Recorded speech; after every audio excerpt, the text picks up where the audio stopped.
Okay, the next question here is from Gilnick. I'm not exactly sure how they want it said, but they ask, what do you do when language learning becomes boring? Motivation is a limited resource, and once that runs low, sitting down and consuming media where you have to focus hard to follow along becomes a lot less appealing. When this happens, how do you keep at it without it feeling like a chore or burning yourself out? Yeah, I mean, I don't think it's entirely avoidable. At some point, it always feels like a chore. Something will always feel like a chore, and whether that's going to the gym or oftentimes brushing your teeth can even feel like a chore. So it's not so much about avoiding that state of being. It's, what do you do when that happens? And there's sort of two schools of thought. One is you build up such a strong habit of it that even when it isn't pleasant, it's not unpleasant. So it's sort of like just a neutral feeling.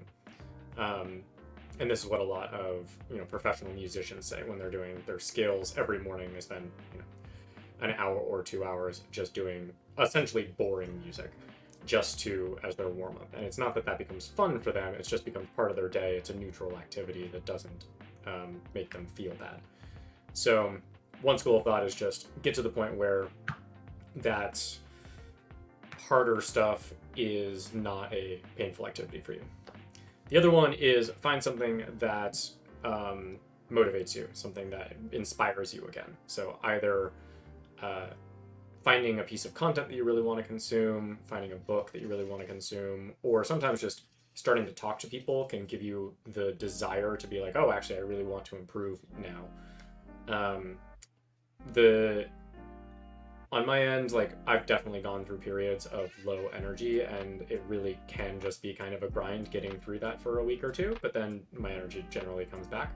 Usually my low periods only last for a month or so, unless I'm really burned out.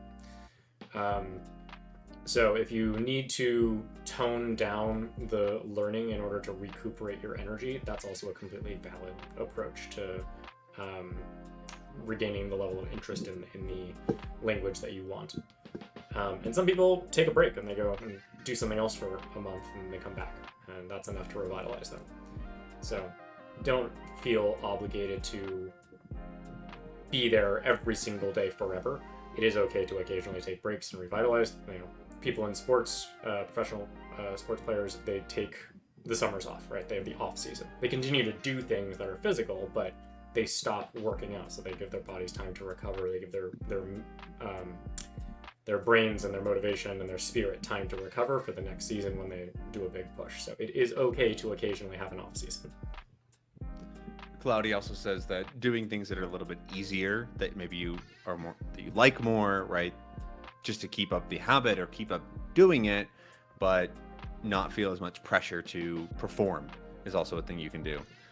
Which is very similar to what you said, but yeah. So if you like watching YouTube, even though you only understand 60%, doing that for a bit is also good. Yeah. The other thing I'd say on this is that there's a certain point when it becomes a lot easier to have fun, right? Because if you're a 8-day beginner, right, you've been studying for 8 days, you can't really sit down and have fun easily. It's like you said, it's a huge struggle to focus and pick up on anything when you're that early on. And so that's why being able to push through that is sort of important, because you can have fun otherwise, but it does take more effort. And so there's a certain fun threshold that we talk about, where once you reach that fun threshold, that's when you can kind of let off the brakes a little bit, but still continue forward in the language, let off the gas a little bit, but still make progress, because having fun is easier. And so trying to get to that point can be a good goal, because then it just becomes a lot easier to coast and not lose progress. But it's also kind of a far goal. Depending on the language. I mean, it's definitely a couple 100 hours in, which is a pretty big commitment. Unless you're a gamer or One Piece fan. Yeah. Then 100 hours is an afternoon. Absolutely nothing. Yeah. 100 hours in an afternoon. Love it. So I swear, some people that like have 10K hours in a video game, like, how did you do that? How did you play 10,000 hours of a video game? But whatever.